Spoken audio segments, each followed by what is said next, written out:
सोनोट्यूड्स channel में आपका स्वागत है। आज के इस एनालिसिस में हम इंडिया के दो सबसे बड़े under graduate entrance exams CUET और नीट से जुड़ी सारी ज़रूरी जानकारी को डिकोड करने वाले हैं। ये खास तौर पर उन सभी स्टूडेंट्स के लिए है जो 2026 में एग्जाम देने की तैयारी कर रहे हैं।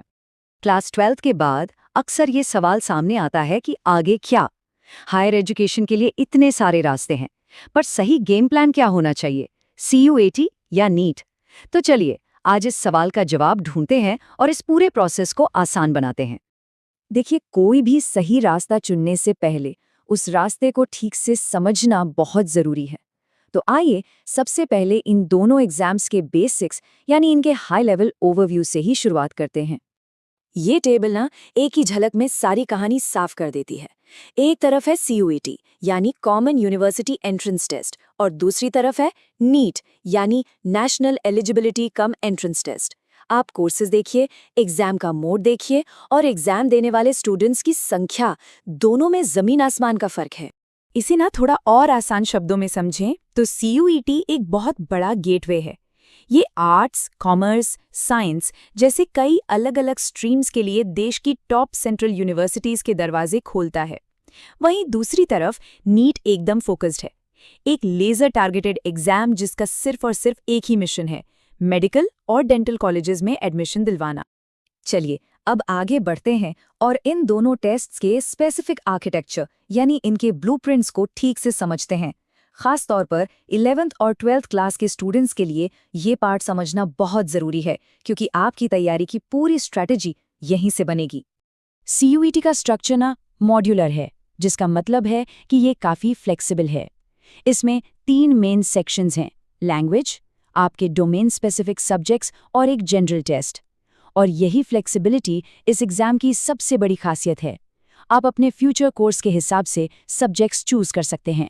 और हाँ, ये याद रखें कि डोमेन सब्जेक्ट्स का सिलेबस पूरी तरह से NCERT क्लास 12 पर ही बेस्ड होता है। और इसके ठीक ऑपोजिट है नीट का पैटर्न, जो बिल्कुल फिक्स्ड है। यहाँ कोई फ्लेक्सिबिलिटी नहीं है। ये पूरी तरह से मेडिकल के लिए ज़रूरी कोर्स साइंस सब्जेक्ट्स पर फोकस्ड है: फिजिक्स, केमिस्ट्री, बॉटनी और जूलॉजी। यहाँ हर सब्जेक्ट 2 सेक्शंस A और B में डिवाइडेड होता है। सेक्शन B में आपको कुछ इंटरनल चॉइस ज़रूर मिल जाती है।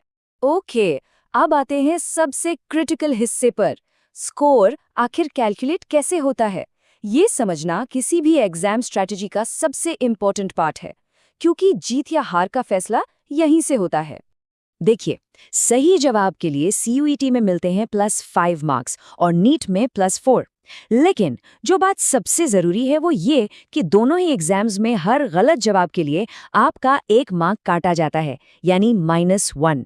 इसका सीधा सा मतलब है हर गेस की एक कीमत है। CUET का स्कोर कैलकुलेट करने का फॉर्मूला बहुत सिंपल है। आपका टोटल स्कोर होता है, जितने भी करेक्ट आंसर्स हैं उन्हें 5 से मल्टीप्लाई कीजिए और उसमें से माइनस कर दीजिए जितने इनकरेक्ट आंसर्स हैं उन्हें 1 से मल्टीप्लाई करके।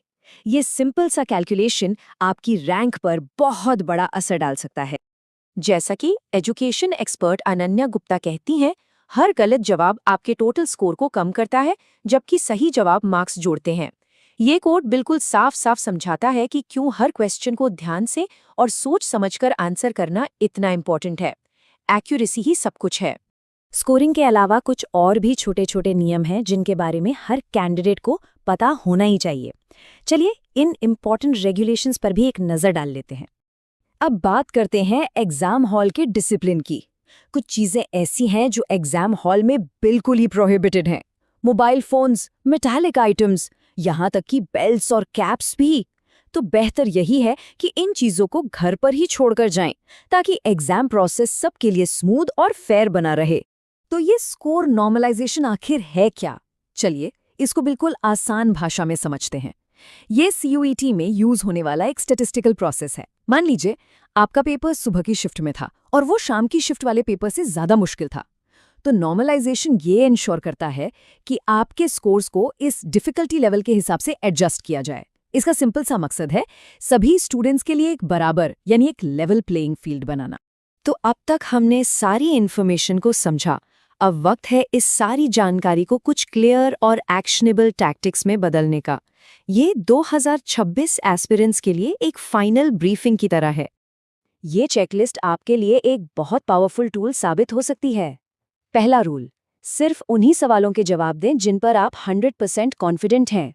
जिन क्वेश्चंस को लेकर आप श्योर नहीं हैं, उन्हें छोड़ देना एक स्मार्ट मूव है, क्योंकि अनअटेम्प्टेड क्वेश्चन की कोई पेनल्टी नहीं होती।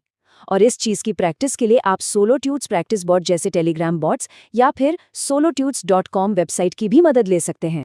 इस पूरी बात का सबसे बड़ा टेक अवे ये है कि एक स्ट्रॉन्ग स्ट्रैटेजी सिर्फ ये जानने के बारे में नहीं है कि कौन से सवालों के जवाब देने हैं, बल्कि ये जानने के बारे में भी है कि कौन से सवाल छोड़ने हैं। स्ट्रेटेजिक ओमिशन यानी सही सवाल को छोड़ने का हुनर इन एग्जाम्स में एक की स्किल है। तो अब जब खेल के सारे नियम साफ हैं, तो आप 2026 के लिए एक विनिंग स्ट्रैटेजी कैसे बनाएंगे? अब अगला कदम प्लानिंग और तैयारी का है। इस ब्रीफिंग से जुड़ने के लिए आपका धन्यवाद। ऐसे ही जरूरी अपडेट्स और इन डेप्थ एनालिसिस के लिए सॉलिट्यूड्स चैनल को फॉलो करते रहिए।